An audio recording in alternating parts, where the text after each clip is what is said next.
So good evening. Wow, what a beautiful group you are. So I want to do a little experiment just to make you really uncomfortable right away. Nothing like making you uncomfortable, right? You know? So I want to do a little experiment. I'm not going to tell you why, and I'll explain it to you later. All right? Are you ready? Okay. So stand up. People are going to stand up. The guy in the back says I have to tell him.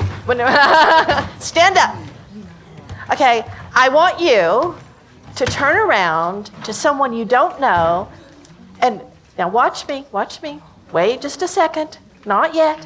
And what I want you to do is I want you to say, I'm so glad to see you. Someone you don't know. Go.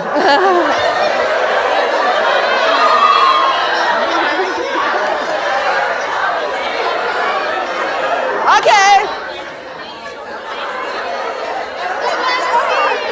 Uh-oh. Uh-oh. Okay. Bianca, nice to meet you. Great job. Great job.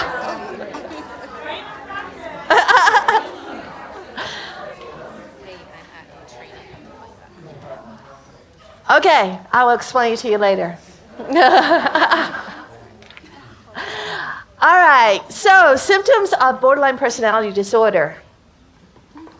Now, to tell you the truth, I almost have to look these up these days, and I'm going to tell you why a little bit later on. But this is from the DSM-5, and this is what the DSM-5 says about borderline personality disorder. It has that borderline personality disorder, that people who have that have a fear of abandonment, a frantic kind of fear of abandonment. It says that people with borderline personality disorder have unstable relationships, a lot of chaos in their relationships. It says that people have an unclear or unstable self-image, that they have impulsive self-destructive behaviors, they do self-harm, they can be suicidal, they have an unstable mood, up and down like a roller coaster, chronic feelings of emptiness, nobody's home, inappropriate, intense anger, and they can be transiently paranoid and have severe dissociative symptoms, meaning they just sort of go away, don't know what's going on. So now here's the thing, you only need 5 of those to have borderline personality disorder.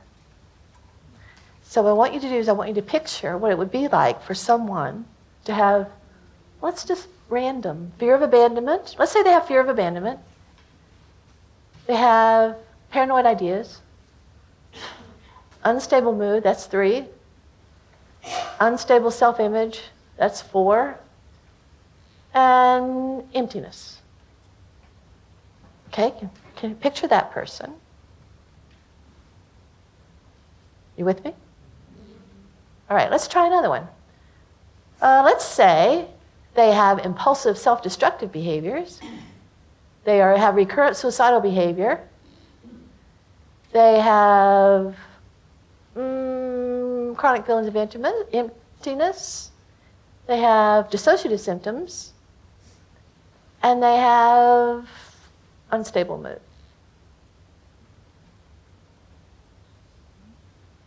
Very different. Like if you get someone that has really intense anger, but they're not suicidal, and then you've got someone over here who is very suicidal, a lot of self-harm, but they don't have intense anger. What are we talking about here, and how do we treat it? How can you have, like, I can't do the math, I'm not good at math, but it's like something like 266 combinations of these symptoms to come up with borderline personality disorder. No wonder we're all confused. What is it? And that's part of what I want to try to answer tonight in a new way. In a new way that psychology is looking at diagnoses, because, guys, our system ain't working. So we're going to talk about some ideas about how to look at diagnosis in a new way. So the first place we'll go, though, is with the problem of what we're doing currently. Our diagnostic system is based on patient report. So I say, do you have an anger problem? And you say, not at all. And then 6 weeks down the road, I find out you've been arrested for beating somebody up, right? Because, and I'm not suggesting that it's lying. You know, patients see themselves in a different way. We all do. The way, like, for you, for example, if I yell my voice a little bit loud like that, you might call that raging. And somebody else would only call it raging if I break something.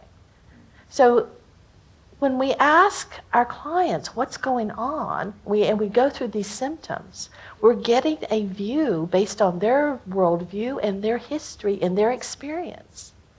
So patient report is not maybe the best way.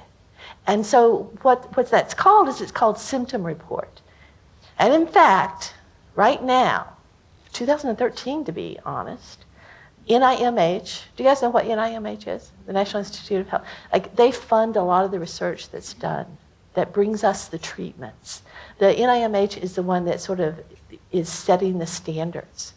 They will not refund any more research based on diagnosis.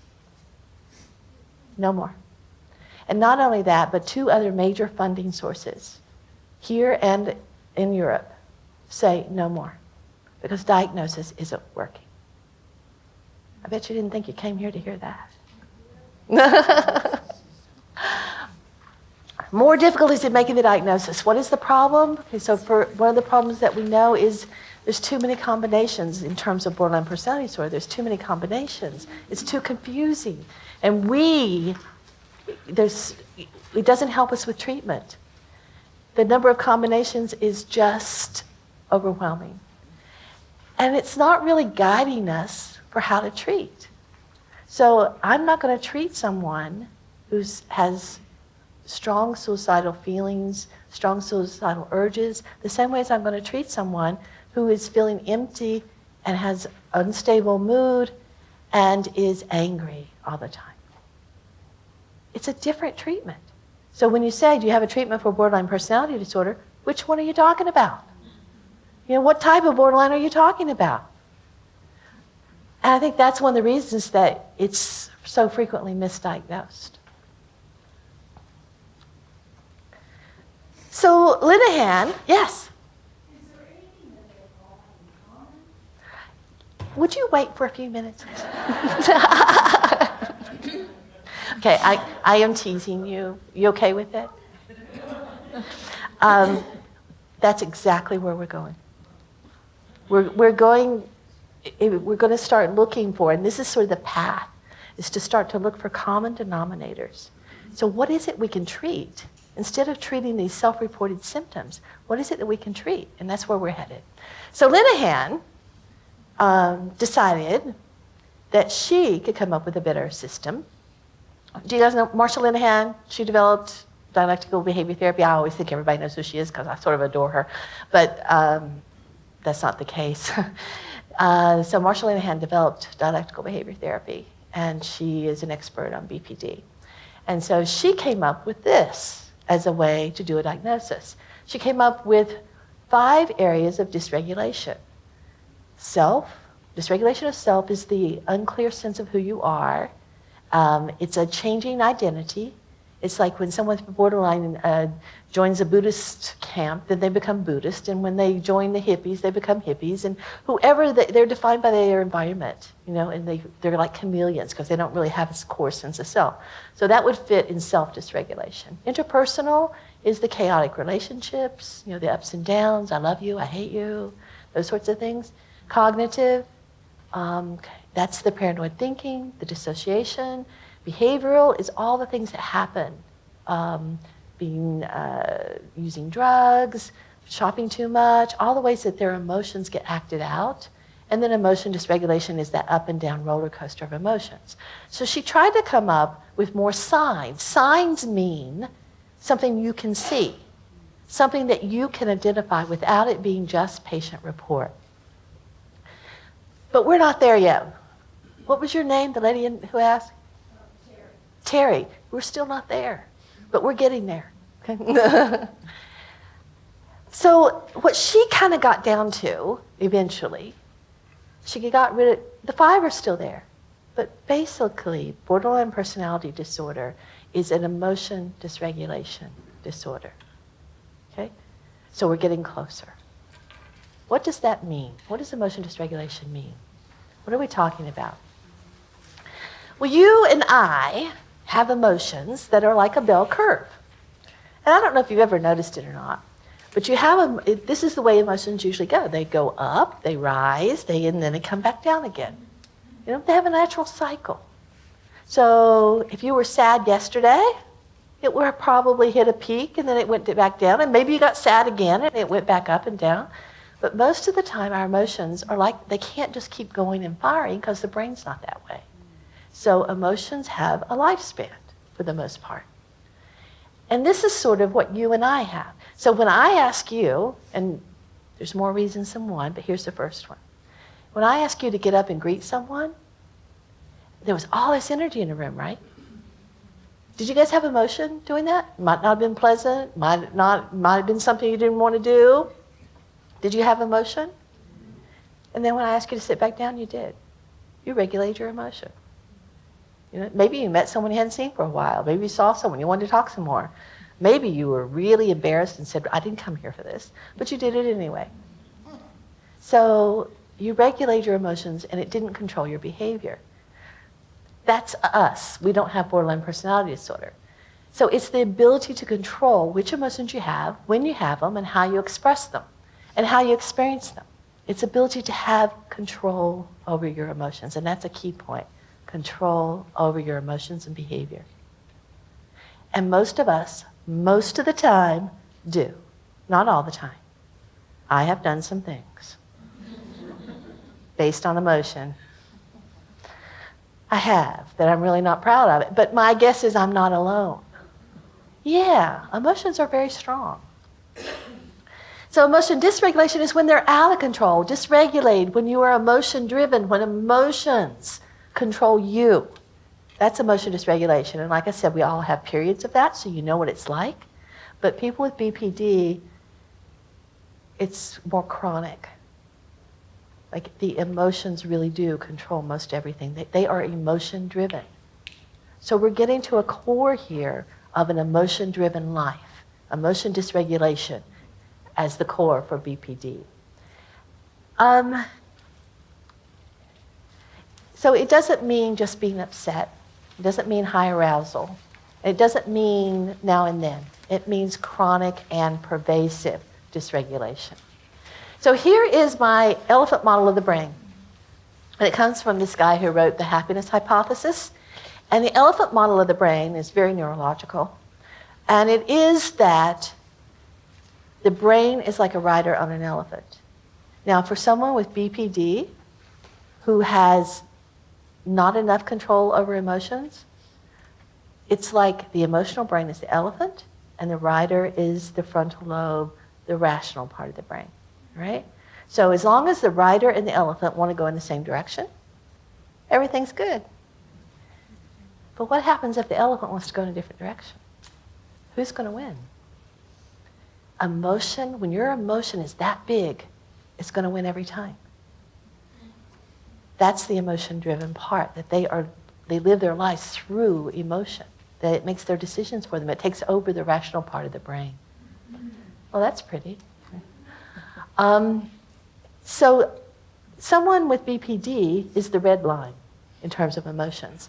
Like, they react faster, it's more intense, it gets higher, and then it's slower to come back down. They have, and we know this through some of the physical research that's been done too, that they actually have more intense emotions than other people do. The blue is us, people who don't have BPD, and we have the same curve. It's not different, it's not straight, it's the same curve. But theirs is so much more intense, so much more reactive, and so much harder to let go.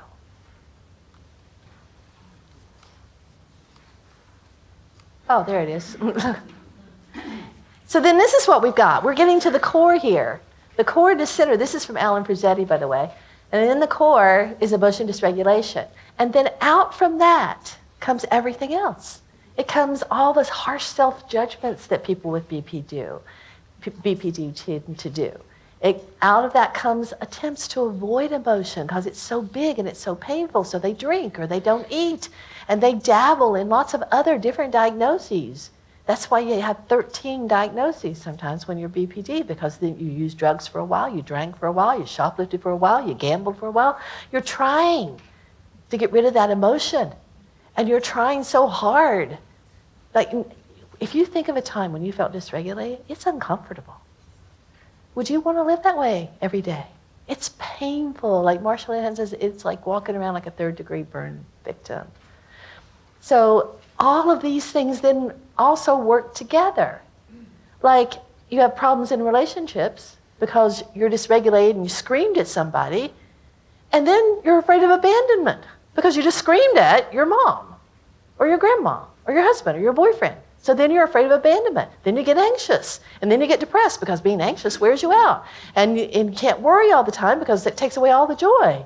And then you say, okay, I'm going to do something. I got to feel better. And you go out and use drugs. Then your husband's even madder at you. Then you're more afraid of abandonment. Whoa. You get it? It creates such a storm that they can't get out of. And they don't understand why. And they start to blame themselves, which when you start invalidating and blaming yourself, then you've also started another whole cycle. So they start to, people with BPD start to focus on immediate reduction of arousal or tension because they start to get afraid of their emotions. They start to feel sadness and they think, I'll never come out of it. Because remember that curve? Because what they do is at the top of the curve, that's when you do impulsive behaviors to try to cut off the emotion. And when they so they cut off the emotion at the top, they never learn that it comes back down again. So they get scared that if I get sad, I'm never going to get unsad. If I get angry, I don't know what I'm going to do. So they start trying to numb the emotions right away because they're afraid of their emotions and what they might do. They attack, they withdraw, they do both. It's very confusing. I need you to be here for me. No, get away. I hate you. You're the problem. You're the reason my life is so messed up. Why are you never here for me? Push, pull, push, pull, push, pull. And that's really painful. Now, I hope you're starting to sort of catch on to something else about BPD. So emotion dysregulation is at the core. I keep making that point. But it's also about other people. What they say is if you put someone with BPD on an island and nobody was around, there wouldn't be a problem. Because it's interactive. It's being mad at you. It's worried about you abandoning them. It's worried about you judging them. It's about, how do I fit in? I don't fit in. I want to be a part. I don't know how. So it is, it's a disorder. Okay, here it is. What we think now, and the way we're trying to look at it, is that BPD is a disorder of under control. It is an under-controlled disorder, meaning they do not have enough control.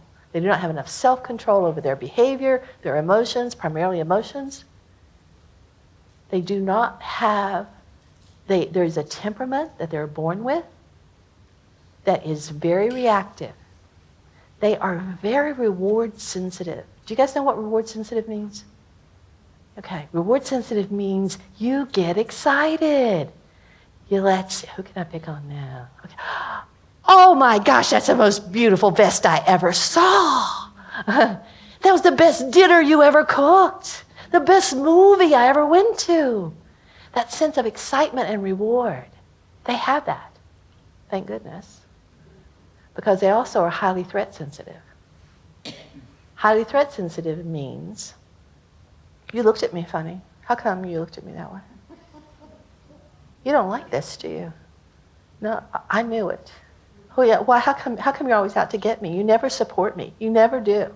Yet they see small signs and it scares them and they interpret it as threat. And so you start to get this, can you see how it goes back and forth? Oh, I'm so excited. Oh no, you're going to destroy everything for me, aren't you? You know? I'm such a success. I love this. I'm a total failure. I can't believe this is never going to. And it's exhausting for us too. But it is a disorder of under control in an interpersonal context. And this is making the difference for us in learning how to treat it. So to understand it, oh, I don't want to do that one. I didn't like that one. To understand it, we also have to understand what we mean by control. So most of your clinicians, I'm guessing, it's a CEU, so most of your clinicians, yes, no? Students, oh, I love students, welcome. I love for students to come learn about BPD, because I tell you, when I was in graduate school, I don't think I heard the word BPD. Yeah, no. So I am so glad that you're here, and I'm sorry I picked on you. Yeah. So as clinicians, we tend to look what people are doing too much of. They're too anxious, they're too depressed, too talkative, too risk-taking, that sort of thing. And say, how can we get that under control? And that's just the way we kind of looked at the world as clinicians. This is it. Remember what I said was borderline personality disorder is a disorder of under control. They do not have enough control. And this is the way that clinicians have kind of looked at control. I'm an older clinician, and this is the way that I've sort of looked at it for years and years and years. Psychological well-being means self-control. Makes sense, doesn't it? Yeah. The more control we have, maybe the better off we are psychologically. We can control our emotions, control our behavior, make choices, be rational. And so borderline is right there, under control.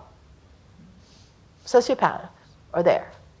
Histrionic personality disorder is there, in that little gray space of under control. But now I want to tell you something that really made a light bulb go off for me. Are you guys ready? Okay. Ready for the big reveal? Okay. Watch this. What if that's not the way it is? What if we have under control over here, but what if it's not a straight line? What if there can be too much over control? What if it's not the more control you have, the better off you are? And in fact, that's the way we think it is. That there's another whole category over here that we have not paid attention to. Another whole category that we have ignored. And that maybe, I don't know about you, but for me, the first thing I started doing was going back in my head about all the people I failed as a clinician and thinking back, yeah. Because you know what? Every person that came into my office, I tried to help them have more control. If they're already over here, how am I helping them if I'm teaching them more control? So I'm going to do a stereotype kind of thing. So, hello. Nice to meet you. My name's Karen. Okay. What do you want to talk about?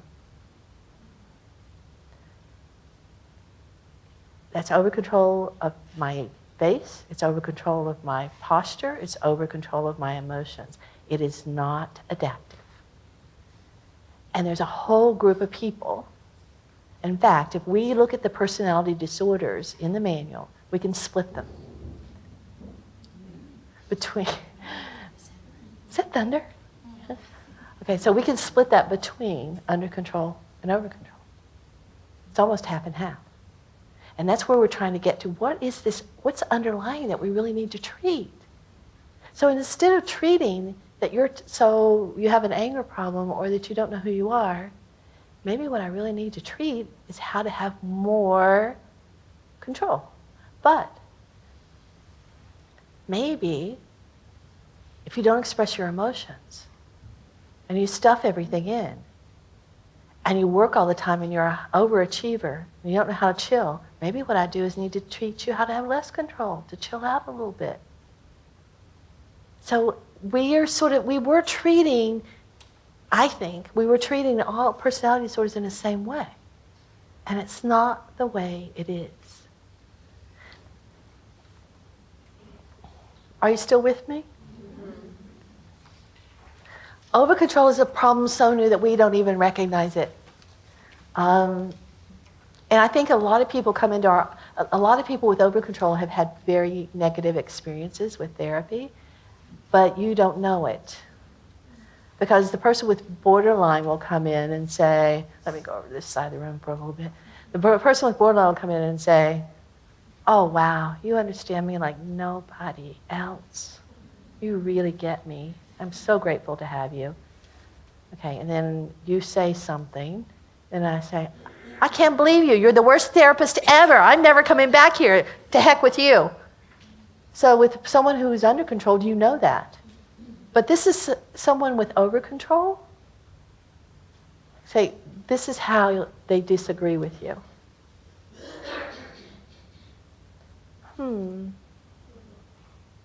And they leave and you never see them again. So you don't even know. So we as clinicians aren't getting feedback that what we're doing isn't working. So you're saying the under control and the over control is different characteristics separate from the borderline?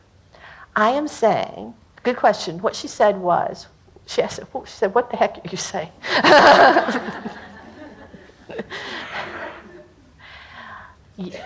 It's going to get even more confusing. But right now what I am saying is this. I think that the core, that what we're looking at in terms of treating personality disorders is over control versus under control. There's a category of under control and a category of over control. Borderline personality disorder fits in under control. That's what I'm saying. But it gets more confusing, really, it does. Okay. Does that part make sense? Okay. So over control is so new that we don't really have good assessments for it. So Tom Lynch, who developed Radically Open DBT that we're talking about in March, is developing, he's also having to develop assessments for it so that we can figure out. By the way, I didn't mention this, but everyone in this room is either overcontrolled or undercontrolled has a biological basis. And everyone in this room leans one way or the other. Doesn't mean you're maladaptive, because there's maladaptive under control, maladaptive over control, but there's also just plain temperament that's over controlled or under controlled. How many of you think I'm under controlled? 1, 2, 3. How many of you think 4, 5? How many of you think I'm over controlled? How did you know? What gave it away? You're right. Do you hear what he said? I make an effort to move my face and exert my emotions. And I do. I know because I can be I'm very driven and achievement oriented and perfectionistic. And I can be very flat and just to the point. So I work very hard at trying to be sure that I am moving my face and signaling emotion, because you can't connect with people if you don't signal emotion. So good observation. You're going to graduate. Yeah.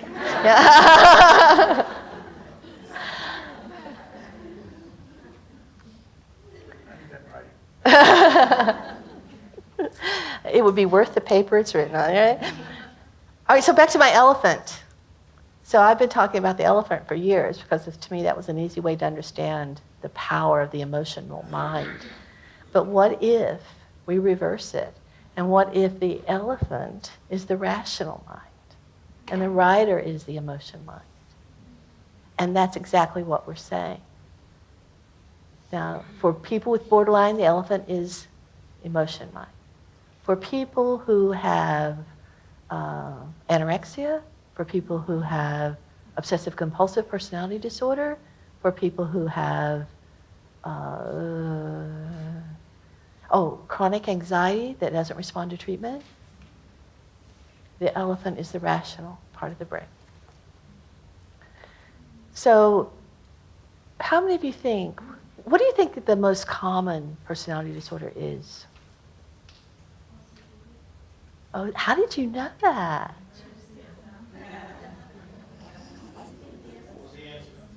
She said OCPD. Most people in general who don't read, I think you might be overcontrolled.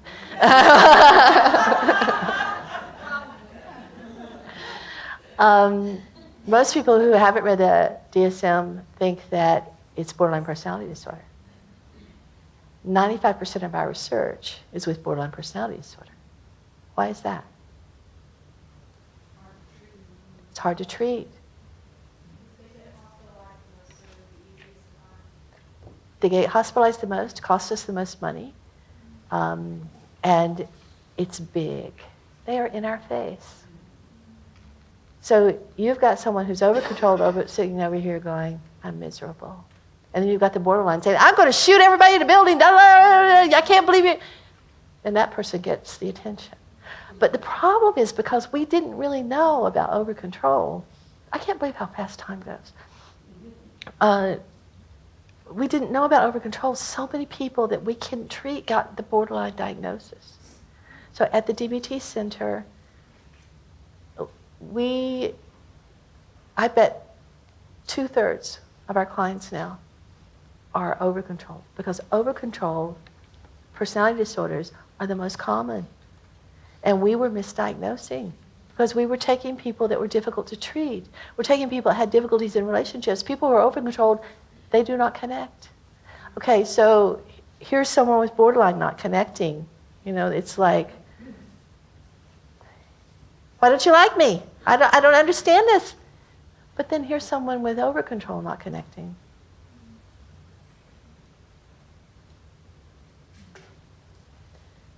So I want to go back to the point I made at the beginning.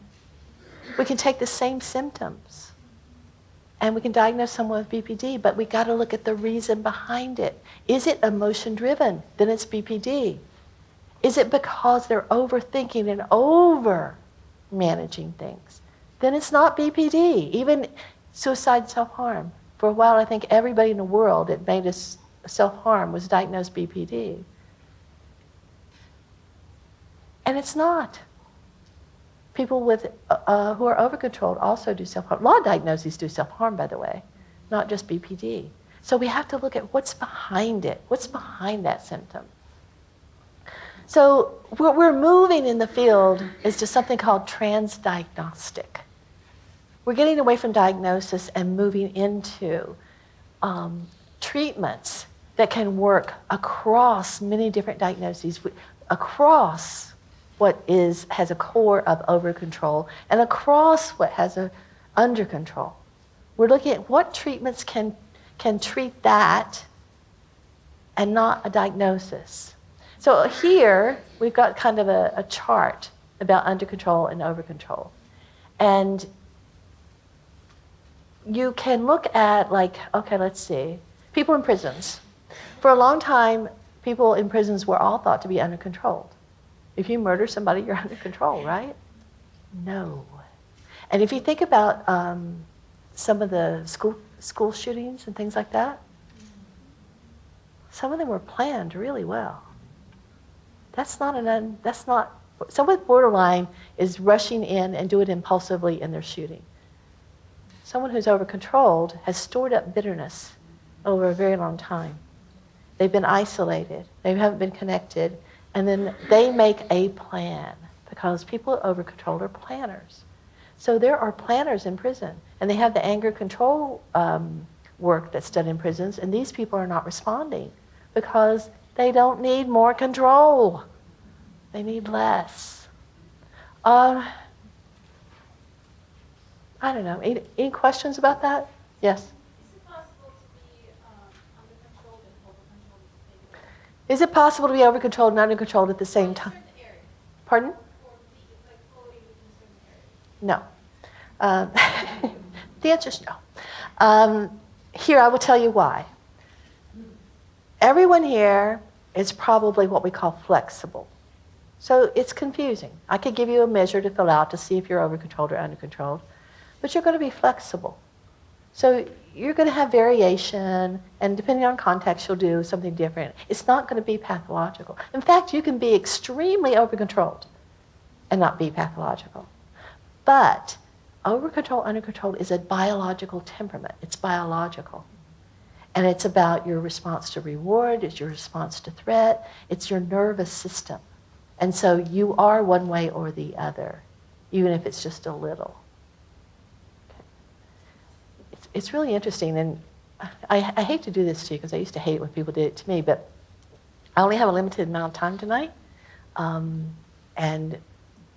in March we're going to talk all about, I'm going to give the test, I'm going to talk about the different temperaments and what they're like and that sort of thing. So the mask, here we go.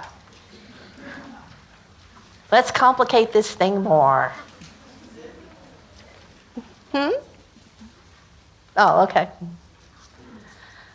Over-controlled can mask as under-controlled, which we started to talk about. So over here, I use borderline. In Europe, they call it emotionally unstable personality disorder, but over here, I have that to represent under-control, and then I have over-controlled over there.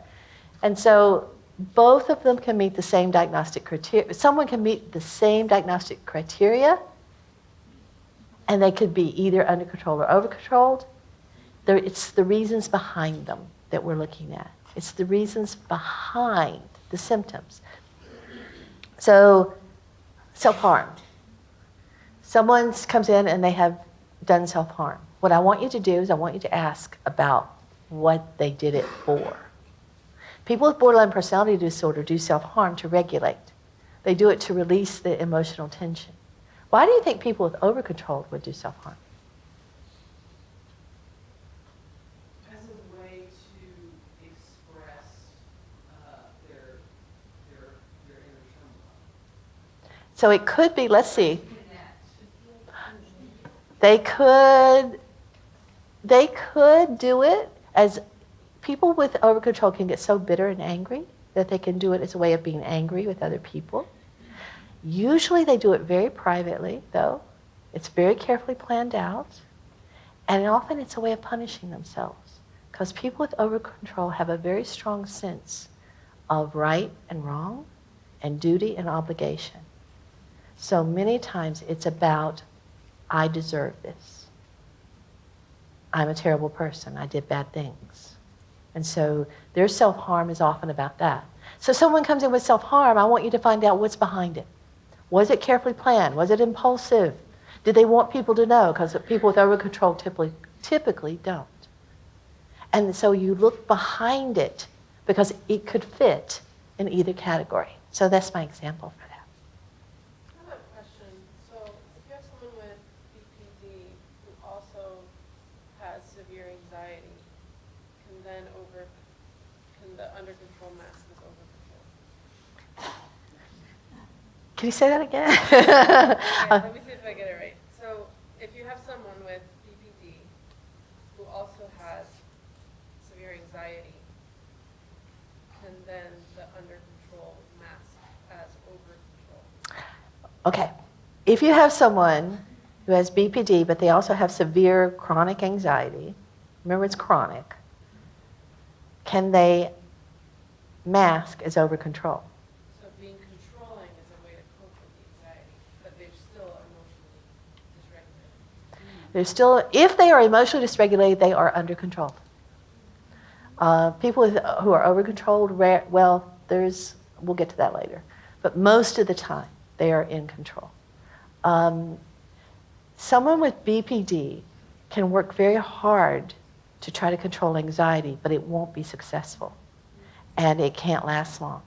And so there will be ups and downs. So if someone is really successful in really working hard to be over controlled to control anxiety, and they're constant and they keep it up and it's over time, probably not under control. You cannot be BPD and be over control. It's like those are the opposites. Okay, so in England, where Thomas Lynch is, they did this study, and they were looking at the characteristics of people who are over-controlled. And why am I talking so much about over-control? I didn't mention that, did I? The reason is because I'm seeing so many people misdiagnosed as having BPD when actually they are over-controlled. So part of helping clear up the confusion is to talk about some things to rule out that they're not BPD. All right, so in England they did this study, and the symptoms that they're talking about are symptoms of borderline personality disorder. So they looked at a number of people in their study, and they looked at them with the most scientific assessments that they could, and this is the person who is discovered over-controlled, and he came up with this bar graph. So down below are the number of symptoms discussed. There are 9 symptoms of BPD, so there's 9 across the bottom. On the side over here are the frequency, the number of people. And then the bars, the brown bars, are the people that had the symptom and were still eligible to be in treatment for being over-controlled. So what I think is really interesting is look at that. One person had all 9 symptoms and was still over-controlled because of what I just talked about. We have to look behind the symptoms to see what is there. We are looking at the core, not reported signs. So how does this play out? Do any of the BPD symptoms really seem to distinguish BPD? So here are the cases that met criterion for borderline personality disorder. These were the people that met the criteria for these symptoms of BPD. For example, 10 people met the symptom of abandonment. 7 people had interpersonal problems. 9, identity disturbance, and so on. Look at that. 20 of the people had chronic emptiness. 11 had dissociation. 16 had instability of emotions. And 18 suicide and self-harm. Now, these are the ones that were still eligible, that were really diagnosed as over-controlled. Chronic emptiness, 16 out of 20 were still diagnosed as over-controlled. 7 out of 9 still diagnosed as over-controlled. 7 out of 10 on abandonment were still diagnosed as over-controlled. Identity, 7 out of 9. But look at this one. Anger, only 2 out of 9. I think that's the emotion dysregulation. That's what I think it is. Impulsivity, 4 out of 12. Those 2, look for those 2. If you think someone has borderline personality disorder, look for that dysregulated emotion and look for impulsivity. But to me, we're still saying the same thing. It's under control. So what they found was that people who have suicide, self-harm, chronic emptiness, identity disturbance, and abandonment are often misdiagnosed as having BPD because we're not looking beneath the symptoms. And anger and impulsivity are most likely to be associated with a BPD diagnosis. All right, can UC look like OC? Somebody asked me that, right? So OC can look like UC. And you know what to do. You're going to go behind the symptoms and look for what's causing that. What about UC looking like OC? So in Linehan's model for borderline personality disorder, she has dialectical dilemmas that she talks about. And what these are, if you have the top one, you have to have the bottom one. So if you have active passivity, you have to have apparent competence. So let me just take a few minutes and talk a little bit about this, how this fits with borderline personality disorder. Are you guys still with me, or have I lost you? Okay. Is anybody just saying, you're so confusing? Because you're not going to tell me if you do. Okay. All right. So active passive. Uh-oh. Active passivity. What is active passivity? I love this description because I saw it so much, and then I could never really put my finger on it, and that term is so helpful. So active passivity is, I am going to work so hard to get you to solve my problem. You are so smart, you know you can do it. You can ask my mom if I can have the car again. You can help me get out of this mess with the bank. I know you can. Why wouldn't you help me? Why wouldn't you do that for me? It's easy for you. I just can't. I can't do it. I can't do it. I can't do it. So that part, have you guys seen that? Somebody works really hard to get you, and it can be much more subtle. I did it in a very dramatic way because I'm trying to express my emotions. But, okay. Active passivity. But if they've got that, they've also got to have the other. And the other part of that is something called apparent competence. Now, as I tell you what these are, what I want you to do is think about the ones on the bottom. Because the ones on the bottom are UC trying to look like OC. Got it? So apparent competence, and this has happened to me. I don't know if it's happened. I know it's happened to you. Someone comes in. You may have gotten a call from a parent or somebody else who says, my son or daughter's coming to see you. They're so out of control. You got to help. Yeah? And then the person comes in and you ask all your questions, you do your history, nothing's wrong. Everything's fine. Don't really know why I'm here. My husband said I had to come or he was going to divorce me. What do you think, doctor? Do you think there's anything wrong with me? And you're sitting there saying, heck no, it doesn't sound like it to me. And that's apparent competence. Apparent competence is when they look like they got it all together. And they're good at it. Because if you can tell that they're faking, then it's not apparent competence. Apparent competence is when they really look like they got it all together. So you're sitting there and you're going through this interview and you say, okay, let's talk about how you're going to talk to your boss. And they say, okay, what are you going to say? And they give you everything that they're going to say, and it sounds great. You think they're ready. So go talk to your boss. Wonderful. And then you get a hysterical call. They're suicidal. They can't do it. They screamed at their boss, threw a paperweight at him, and then you think you're being manipulated. You could have done it because you did it in my office.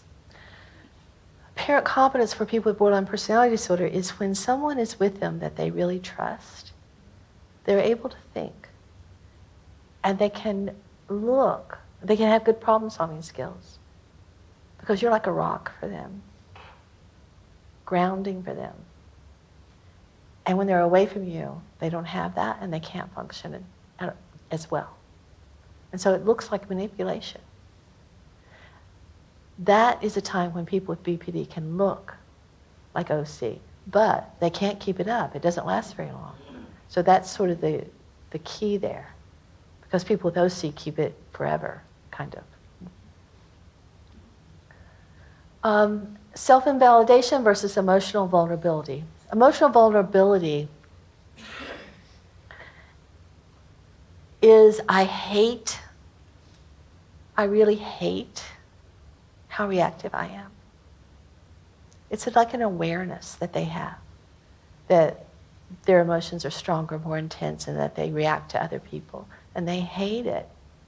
I hate being so sensitive. I hate being this way. That's so painful when you are there. That's the undercontrolled part. The overcontrolled part is I'm lazy. I'm a terrible person. I hate, I do things that it's despicable. And I should just do better. I shouldn't do the things I do. I need to just buck up and do it. and are really invalidating their internal experience. But it looks like that they have control for a short period of time. And then the final one is unrelenting crises versus inhibited grief. Oh, these go back and forth, by the way. Did I say that? Okay. They go back and forth. Like emotional vulnerability, I hate the way I am. The way the solution to that is, I'm just stupid and I need to do better and this is ridiculous and I don't know why I react this way. I'm going to not do it anymore. And that's their kind of solution to it. It's not going to work because then they're going to go back into emotional vulnerability. And active passivity just rotates with apparent competence. So they look like they got it all together and then nothing works out. Their problem solving is not working out. So then they got to try to get you to solve it. And this one, unrelenting crises and inhibited grieving. People with BPD have what we call unrelenting crises. They have crisis after crisis after crisis.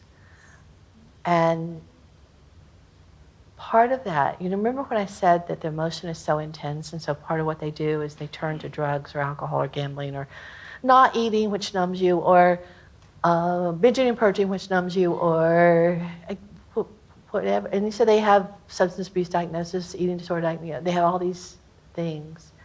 And so there's so many crises, they never get to grieve the loss. The loss of the college degree, the loss of a relationship, because they cut off the emotion. At the top of that peak, they cut off the emotion, so they never get to grieve. So all that grief is packed inside, and they just have to keep on finding something. So you get an inhibited grieving, it's going to lead to more crises. More crises leads to more inhibited grieving. More inhibited grieving leads to more crises. And we're a gerbil on a wheel.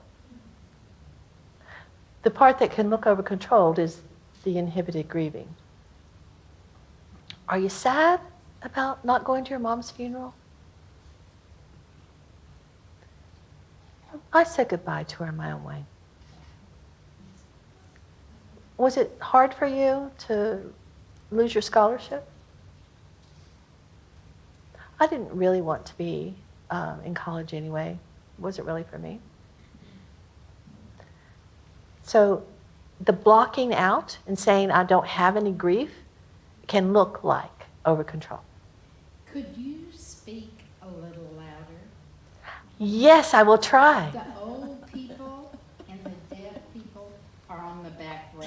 We should be right up there, but unfortunately we're here. And we want to hear every sentence. Oh. Okay, will you do me a favor? Sure. I am recovering from a cold. Wait, never mind. That's. Karen, he's just turned your microphone on. Oh, thank you. Talking at your level, they should be able to hear you. Okay, but let me know if you can't hear me, because it's also the truth that I have a soft voice. Everybody tells me that. Oh. And so it may not be your hearing, it may be my soft voice. Thank you for letting me know. Okay, so is it? Yeah. This is the way, these are the ways that you see can appear over control.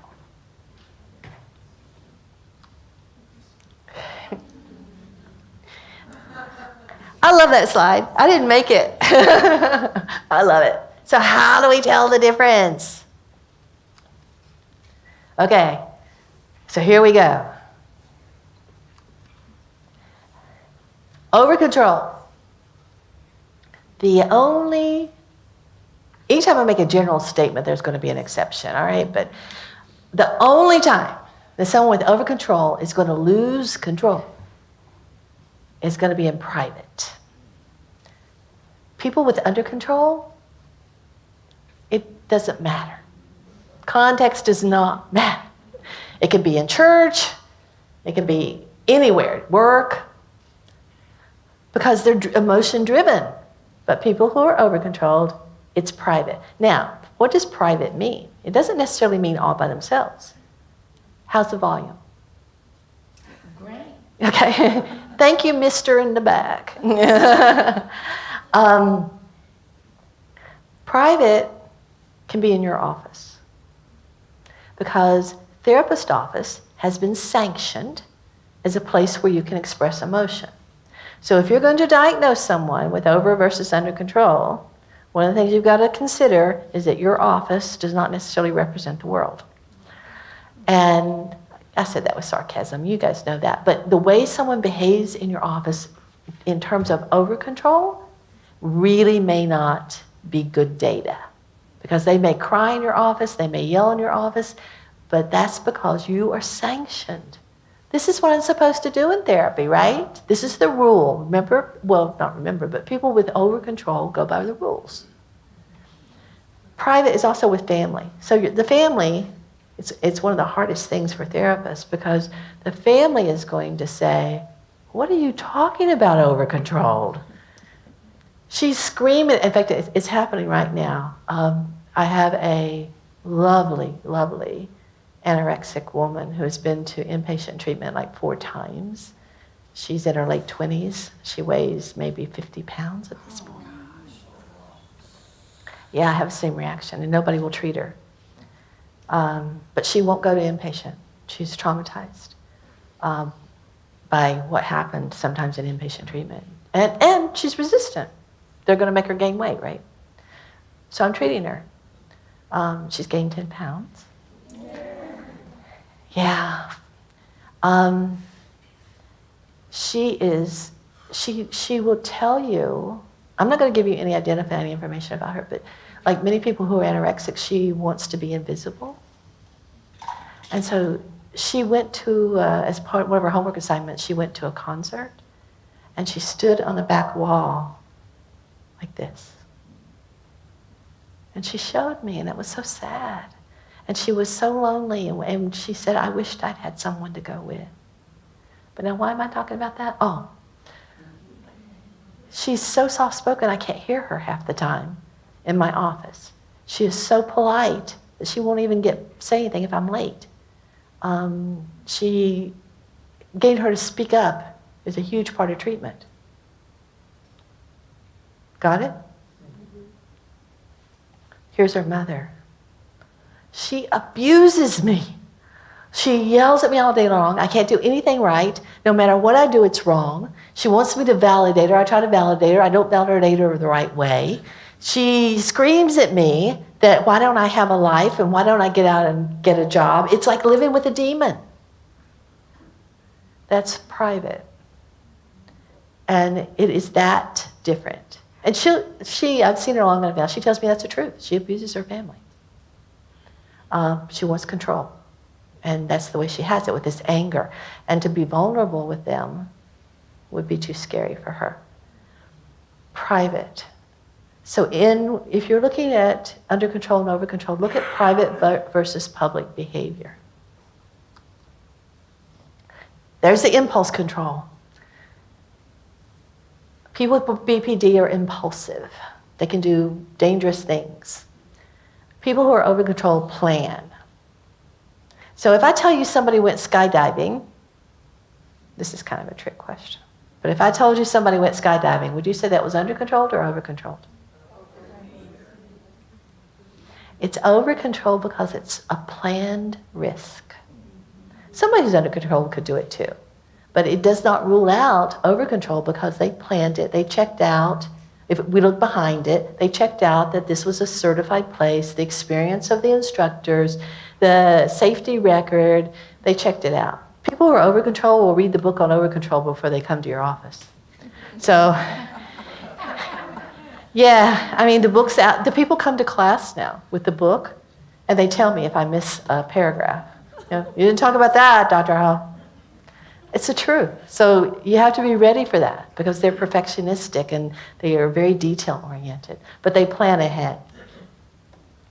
So in under-control, problems are chronic across the board, and in over-control, they seem to be kind of linked to chronic depression. In fact, we think it's a loneliness issue, actually, because they don't know how to connect. People with borderline connect. They connect in a chaotic way. But people with over-control have trouble truly connecting. Now, it can be an executive who goes to parties all the time. He's not connecting. It's duty, it's obligation. He's doing it because he should do it. Overcontrolled, there is an attributable source. You can sort of look at what is triggering their behavior. And sometimes under control is something that they imagine and may not even have actually happened. I love this one. So people with BPD fear abandonment. They don't want to be abandoned. People with open control, abandonment's the solution. Remember, they walk out of your office and you never see them again. I didn't like what you said. I'm not going to tell you, but I'm just not going to hang around you. I'm done. I'm done with you. I'm an over-control person. I have said that sentence so many times. I'm done with that. And this treatment. I'm done with this treatment. It's so hard to learn. So abandonment is the solution. Now, it's also their solution in this way, because people who are over-controlled, remember, they're perfectionistic and they don't like making mistakes. And so they'll quit versus getting a bad grade. They'll quit versus getting fired. If they think that you're going to reject them, they'll abandon you first. So I have a woman who's extremely over-controlled. She has OCPD. And she talks about being afraid of abandonment. So she got diagnosed as borderline personality disorder. But if you go into it, why does she fear how does she fear abandonment and how? Because if they abandon her, she's not in control. She wants to tell them to leave, and then it's okay. So it's not about, I can't survive without you, because actually she's divorced 2 times and she's doing just fine. It's not about that. It's about, no, I am in charge. So you will not leave me. You can't leave me. I will hold on to you and try to hold you here because it's not what I want to happen. Over-control people tend to have just low chronic mood. They do not have reward sensitivity. So from my own life, I have five degrees because I love school, right? I'm not going to stay there. I have not been, including high school, I have not been to a single graduation. Just didn't matter. I was on to the next thing. And it's really a problem, and I can feel this one myself because I'm always going to the next thing. And I don't stop and celebrate and say, wow, this happened, I did it. Because it's just not, that's the biology. And so I have to work at enjoying rewards. Because think about it, it's not a very happy life to just keep going to the next thing and never really being excited. I mean, I get excited about achievement, but then I have to do more. It puts me on a grind. So there's that lack of reward sensitivity. If you have to be something, I think I'd be undercontrolled. At least you get that reward stuff. So there's that low chronic mood because you just don't get that excited about things. And borderlines, of course, you see the mood all over the place. And if you're not seeing changes in mood, because core, undercontrolled emotions, if you're not seeing that, I would start to wonder why. Emotions for the overcontrolled person are typically directed inwardly, and they're typically aimed at themselves. I hate myself, but borderlines do that too. But under control can be explosive and express them outward. Over control feel them outward, and they may plot revenge against you, but they'll plot it in a way you'll never know.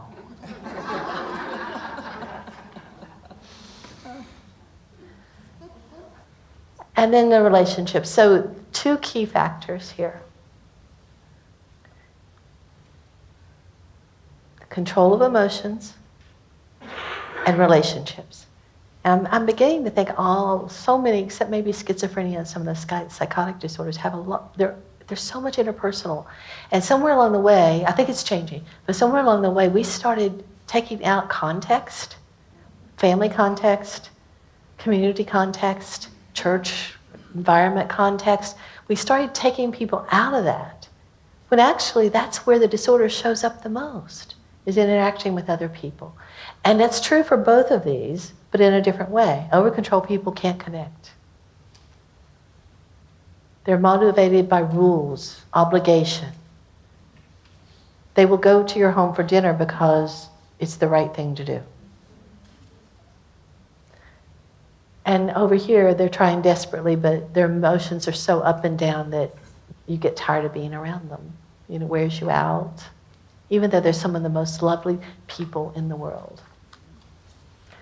Oh my goodness, top 10. I think we're nearing the end. Okay, people with BPD are mood dependent. They act on their mood. People who are over-controlled do not act on their mood. People who are over-controlled have very high distress tolerance. People who are under-controlled have very little distress tolerance. Distress tolerance is a whole category that we teach in DBT, how to tolerate the distress. That's under control. Over-controlled people over here, we gotta get them to stop tolerating so much distress. There's a therapist in my office. We call her the poster child for OC. She is more OC than me. And she went to yoga a few months ago. She has a blog up about this if you want to read it. But she went to yoga not long ago. And she did the pose where you're what is it? Yes, the crow pose. And she busted her nose. And it's bleeding. Okay, she's over-controlled. Did she leave? No, she finished the class. Because that's what you do. You finish, you push through. In fact, a lot of people who have over-control power through. They go to work sick. We've had people run races on broken ankles. You know, they have over-tolerance. There's even a scale for over-tolerance now. And they can delay gratification. And that's why most of you probably are over-controlled, because if you have an advanced degree, you had to delay some gratification. You had to have perseverance. So would be my guess. Most therapists, by the way, are over-controlled. Emotionally sensitive, over-controlled. If there is a high social obligation and sense of duty, the person who the bus wrecks, everybody is starving and hungry and thirsty, and finally help comes, the person who doesn't dash out and get food right away and water, but goes back and helps people off the bus, not because they care about people, but because it's the right thing to do, that's the over-controlled person. They make self-sacrifices to do the right thing, but underneath that, there's often a sense of resentment and lack of appreciation. So over-controlled people do that. People with BPD are going to act on their emotion.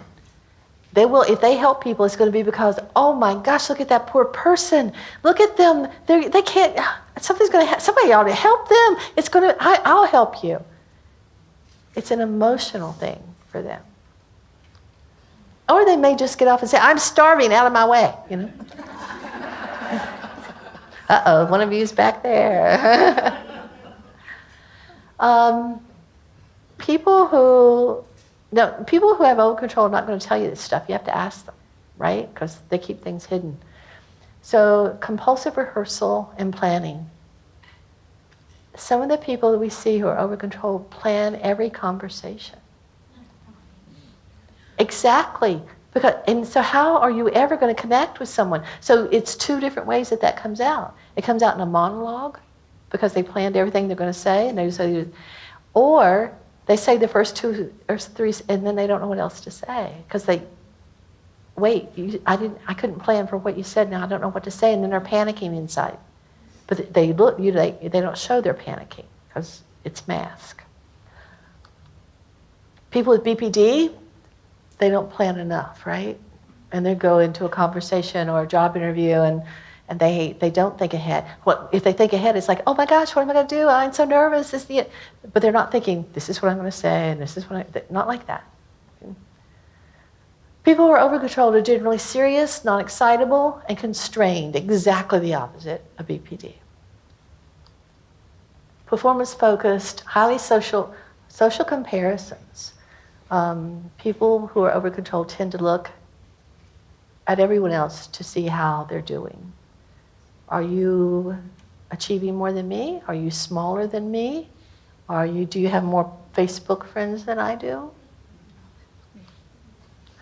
And they're aloof and distant and slow to warm up. People with borderline personality disorder are not aloof and distant. If you have someone in your office that's aloof and distant and doing self-harm, they are not BPD, because BPD is not aloof at all. They are highly engaged and expressive and emotional, and you can be their best friend on the first time they meet you. People who are overcontrolled have very low social connectedness. Usually you're going to feel really uncomfortable around someone who's overcontrolled, maladaptive overcontrol, because it's going to feel awkward. Self-injury is planned in advance for people who are overcontrolled, occurs in private, and rarely requires medical attention. Could I ask about that, please? Yes. I had a client that did her cutting only in places that would not be seen when she wore a bikini. So that one didn't leave a lot of choice, but like in the groin kind of area. But I'm thinking of her while I'm reading this. I'm thinking, okay, this is definitely the overcontrol. Where I had another client, a teenager, who I was sitting there talking to her, and I look and her arm is gashed open. Yeah. She had done it the night before, clearly in view of our appointment, right? Mm-hmm. So to be, that's the contrast. So is that what you're saying? That Yes. private is not just at home, but it's on the body, possibly in a private place. They do not necessarily want to show it to other people or have other people see it. It's not about other people. Right. It's about punishing themselves, typically. And so, yeah, that in general, there's a whole lot more information we'd have to be careful about. But in general, that sounds right. People who are overcontrolled are very detail-oriented. So I was sitting in a team the other day, and there was this little tiny thread on my shoe. That little teeny microscopic thread that can come off leather sometimes, or pleather. The person who broke her nose doing a crow jumps up suddenly and says, I can't stand it anymore, and grabs the scissors.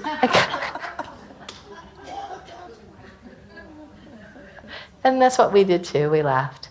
So she sat there for a very long time. Yeah. Good point. But the detail, I could barely see it even when she was cutting it. So detail oriented. And then, so I'm over control, but I do not have that. I do not have detail oriented thinking, which is a problem actually, because a couple of years ago we needed to change to a new EMR, electronic medical record. Well, I was really upset with the one that we had. And so I found a new one, Theranest. If anybody's looking for one, they do a good job. I don't get kickbacks. So I said, okay, great. We found a new one. We're doing it tomorrow. There were a few details I might have paid attention to. You got to transfer all the patient records. You've got to teach everybody how to use it. You have to. There was just a few. But that's not the way my brain works. I'm not a proof editor. I don't catch those things. I don't walk into your office and notice that a book's out of order. Those sorts of things. I'm not going to get through 10 if I don't hurry. But the OC person will notice the book. Now, they won't become, the problem is sometimes for them, for maladaptive OC, if they can't get up and straighten the picture, they can't get up, put the book back in alignment, then you may see a little bit of disturbance, but it'll be small because they keep it hidden. It'll be small, maybe crossing the feet, something. Keep looking at it, but the need to fix. People who are over-controlled need to fix. A very strong thing about right and wrong. Positive mood states are related to a sense of accomplishment and achievement.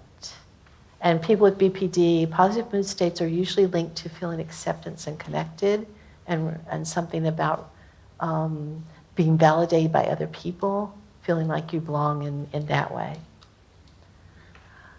Okay, people who are BPD sometimes like the limelight. This one's a harder one. But OC people they do not like public displays of affection. I have a parent class for a group of families who have people in their family who have maladaptive OC. And we did an exercise it's called the awareness continuum, which is, you'll learn more about that another time, hopefully. But in fact, she's the mother of the 50-pound woman. And so she said something and she burst out into tears. And then she caught herself right away and she apologized to everyone. And then she apologized again and she never came back. I know. So there was shame about showing that kind of emotion. So people with OC, showing emotion is not something that they can tolerate, except in private, as we talked about. But the limelight for being smart, or the limelight for being successful in a project, that's different. Limelight about achievement may be okay. So hopefully, to summarize, I would like for us, especially in terms of personality, by the way, undiagnosed personality disorders, if you have someone you're treating that you're not successful with, I would look for a personality disorder, because that's what we're finding. People who are not responding to treatment typically have an underlying personality disorder. Then I would look for overcontrol or undercontrol. And that's going to tell you, do you need to teach more control, or do you need to teach more how to chill out, connect, and be more vulnerable? So it starts to give us guidance for our treatment. It starts to give us a way to identify that makes sense, because it's a big category. It goes across diagnoses. It's trans-diagnostic. And I think it helps us out of this diagnostic mess that we're in with having 13 diagnoses and that sort of thing. So I hope it's made sense. Thank you so very much.